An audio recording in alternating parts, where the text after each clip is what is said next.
نفس الشكل ده هيبقى هنا. ماشي خلاص. طيب هنمشي بالضغط بتاعي هنا مثلا، لسه ما وزعش. هنا الضغط بتاعي مثلا في ال 1200 طلع كام معايا؟ مثلا طلع معايا 40 في 30. 40 في ماشي مثلا 40 في 30 لحد النقطه دي 40 في 30. ماشي. هنيجي جاي واخد برانش وبعد كده فليكسبل وداخل هنا. طيب خد بالك بقى فوق اللي هو السيريس سلوت ديفيوزر. يعني الديفيوزر بيجي قطعه عاديه خالص معموله من الفبره او البلاستيك. طب احنا هناخد الفليكسبل ازاي والضغط نوصله ازاي في القطعه ديت؟ يعني مثلا الديفيوزر ده هنوصل الفليكسبل ازاي؟ اقول لك لا ده في حاجه اسمها بلينيوم بوكس بياخد نفس الشكل ده كده.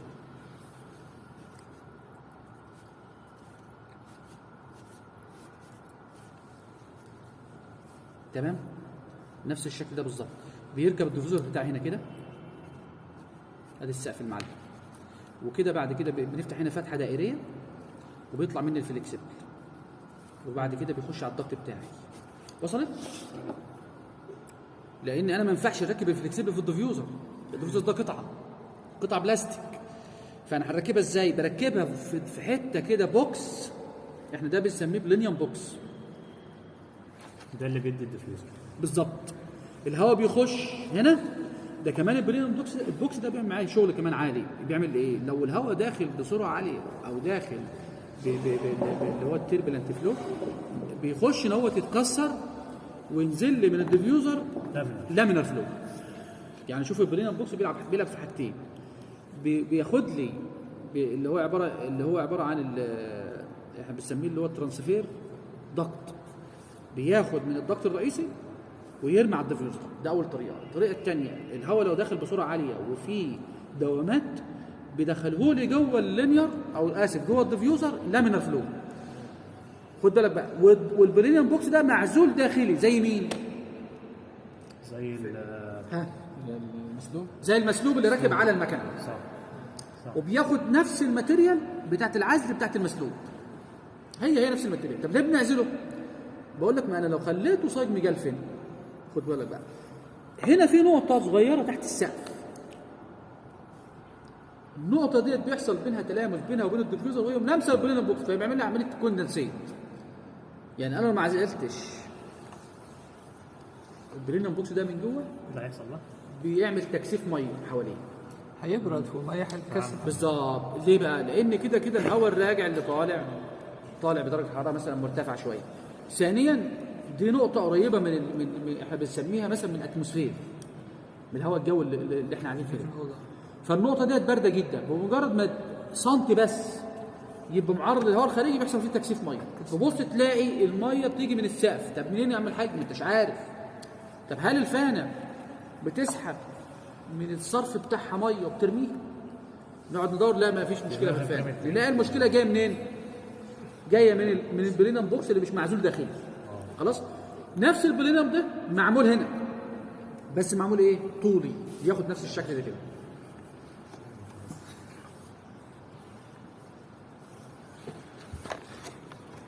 تمام؟ نفس الشكل ده كده، بس هنا في كذا فتحه بقى. 1 2 3 4 اللي هم دول. هنا في برانش هيغذي هنا، هنا في برانش هيغذي هنا، هنا في برانش هيغذي هنا.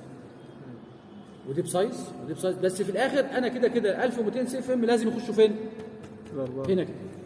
فاحنا بنشتغلها ايه؟ لو انت عندك اللينير ده كده الكيرف بتاعه كله عامل 3 متر، انت اعمل كل متر. طب لو عامل 3 او 5 متر اعمل كل متر برضه. عامل 6 متر اعمل كل متر. وصلت؟ عايز تعملها كل 2 متر اعملها صح، مفيش مشكله. بس احنا بنزود عدد البرانشات عشان اضمن ان ما اعملش دوامات في الهواء. ماشي. لان كل ما بنقسم عدد البرانشات زي ما خدناه في الفلويد، كل ما تعمل كذا برانش كل ما تضمن ان الفلويد اللي هيخش لك جوه في الغرفه لا من الفلويد. طب لو انت لك ان تتخيل لو انت خدت الضغط ده كلته وطبقته هنا يا باشمهندس، طبق في الاخر وخدت برانش واحد وغذيته في اللينر الكيرف ده، ايه اللي هيحصل؟ ده هيحصل مشكله جوه. هتبص تلاقي السقف بيعمل فايبريشن، السرعه عاليه، السقف بيتهز. لان السقف ده في الاخر متحمل على ايه؟ متحمل على تياش وعلى سريد رود وعلى انجل سبورت وحاجات زي كده، ما كله يعني زي وصله مرنه. فهتلاقي هنا في فورس هيعمل لك فايبريشن في السقف. فاحنا عشان نتفادى المشكله ديت ونطلع من الدوشه ديت بنزود عدد البرانشات فين؟ في اللينير. تمام؟ فده يا باشمهندس تاكيدا. هل هنا ممكن اطبق الكلام ده هنا؟ ممكن اطبقه مع الكيرف ده. الصندوق ده هيبقى واخد نفس الكيرف ده طبعا صح؟ لا ما ده صندوق مربع. طب هيبقى مربع ازاي هنا يعني مش فاهم. كان قصده كان انت قصدك ان هياخد نفس الكيرف طبعا. ايوه هياخد. ده هقول لك حاجه كمان، ساعات في الفابريكيشن الصنايعي لو مش شاطر ما بيعرفش يعمل الكيرف ده. صعب طبعا. فبنعمل ايه بقى عشان نريح دماغنا؟ بيخليه يصنع لي بلينم بوكس طوله متر وتجمع.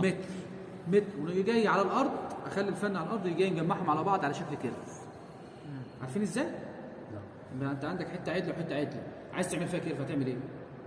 هيتنيه بالزوايا. مش هتتنيه، هتخلي الضلع الكبير ثابت اللي هو ورا اللي في ظهري ثابت، والضلع اللي جوه هتقصه شويه. هتقوصه. وصلت؟ والناحيه الثانيه هتخلي الحته اللي بره ثابته، والحته اللي جوه احنا بنعملها على الدكان تقصها شويه. تبص هدي قد متر، وبعد شويه كده كمان كده، وبعد شويه كده كمان، وبعد كده في الاخر يتجمع ايه؟ كده. لكن لو واحد فاهم بيطلع دي مره واحده. هي كده طيب ساعات بقى في حاجه مثلا، ساعات لما بيطلع دي مثلا لو طوله 6 متر وعملوا فابريكيشن 6 متر على الارض، لما يجي تحملوها على العربيه بيتدغدغ. فاحنا بنريح دماغنا من التنشن ده وبنعمله متر ونجمعهم في بعض.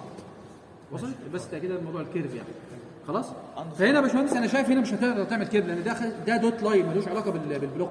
يعني دوت لاين ده مش عارف. يعني ده مثلا عايز اقول لك ان ديت مثلا زي ايه؟ مثلا كبس حاجه زينه زي مثلا كبس حاجه فوق السقف. مش هتفيدنا بحاجه. فاذا هنا هتمشي عادي سكوير زي ما احنا ماشيين. اصل هنا برضه نفس الكلام. نفس الفكره. انا متخيل ان ده بلوك. لو بلوك ممكن اعمل نفس الشكل ده. تمام؟ يبقى كده خلصنا الحته ديت. كده سؤال هندسي. مساحه ايه؟ انت حتى بص لو في حاجه وقعت مننا واحنا شرحنا، يعني احنا ممكن تكون شرحناها قديمه مثلا، وقعت مننا انت ممكن تظبطها. سهله يعني خلاص هي كده اخدت دماغنا. ماشي تعالى على الاريا دي. انت هنا يا باشمهندس انا شايف ان انت عامل هنا فانا وهنا فانا. ماشي؟ طيب وهنا في جدار. تمام؟ طب دي كام؟ مساحتها 1 كام؟ طن 1 طن. تمام 8 من 10 في السنه 10. تمام. في حل تاني ان انا ممكن اركب فانا واحده ماشي 2 طن. تمام. احنا معانا قدره 2 طن. تمام. وهنخلي الفانا هنا مثلا، وهنمشي بالضغط بتاعي كده عادي ستريت، بعد كده قلبه، وبعد كده نكمل عادي. يبقى واحده صبايه واحده رتين، واحده صبايه واحده رتين. زي ما انت هو قال لي كده صرفتها. ده حل. الحل ده كويس مفيش مشكله. الحل ده كويس. شفت ماشي. وبرده ده يعني انت خلاص خليك على كده. احنا اتفقنا ان في كذا حل كذا حل، بس في حل تاني. في حل يوفر معايا في الفلوس، وفي حل يخليني اصرف ازيد. تمام. بمعنى انا راجل مثلا، انا راجل مقاول او راجل مثلا سب كونتراكت، هنشتغل بايب وهنشتغل مواسير وهنشتغل ضغط. طيب انا مهندس فتحي، لو جيت اشتغل هقول لك ايه؟ والله هنا يا باشمهندس هنعمل هنا دبل لاين، وهنركب مجموعه اكسسوارز وهناك برضه اللي احنا شرحناها قبل كده يا باشمهندس في المبنى، اللي هي الديد فالف والسترينر والثري واي والثري واي فالف والبالانس اللي هو فالف الهوك اب بتاع الفليكسبل كونكشن، الهوك اب بتاع الهوك اب. وبعد كده هتاخد الهوك اب نفس الهوك اب تحطه هنا. يبقى انت كلفت نفسك كام هوك اب؟ ليه كده؟ ممكن اعمل فانا واحده وبتكلفه هوك اب واحد. تمام. طب هيزيد معايا في الدايمتر مثلا ربع بوصه ولا حاجه، لان تقريبا المحبس اللي هو ال 2 بوصه بنفس سعر المحبس اللي هو 2.5. مفيش كتير فعلا. بالك؟ يعني دي حته فهمتوها خلاص؟ هندسه يعني نزود خليها كده ولا السبلاي اقل سي اف ام ممكن تدخل له قد ايه؟ يعني لو الديفيوزر؟ الديفيوزر جريل. احنا قلنا الديفيوزرات 200 ممكن. كلها بتبقى مثلا يعني حتى لو خلي بالك الديفيوزر حتى لو بيستوعب 400 سي اف ام يقدر يستوعب 200 برضه. انا قصدي انا اشتغلت على 200. مين اللي بيحدد السي اف ام؟ انت اللي بتحدده. طن ماشي. يعني انت مثلا هل مثلا مش انت عندك غرفه زي كده مثلا اللي احنا قلناها من شويه، ينفع ان انت تخليها واحد سي اف ام بس؟ واحد ديفيوزر؟ واحد ديفيوزر ده هيطلع ال 800. ممكن. هيطلعهم. طب الحته دي هيبقى فيها ايه؟ صح. وصلتك كده المعلومه؟ يعني انا باخد الكيو في الوريد، انا اللي بوزع، بس بوزع بايه؟ بتناسب. صح. ما ينفعش نحط يا باشمهندس عيد مثلا هنا 1000 وهنا 500.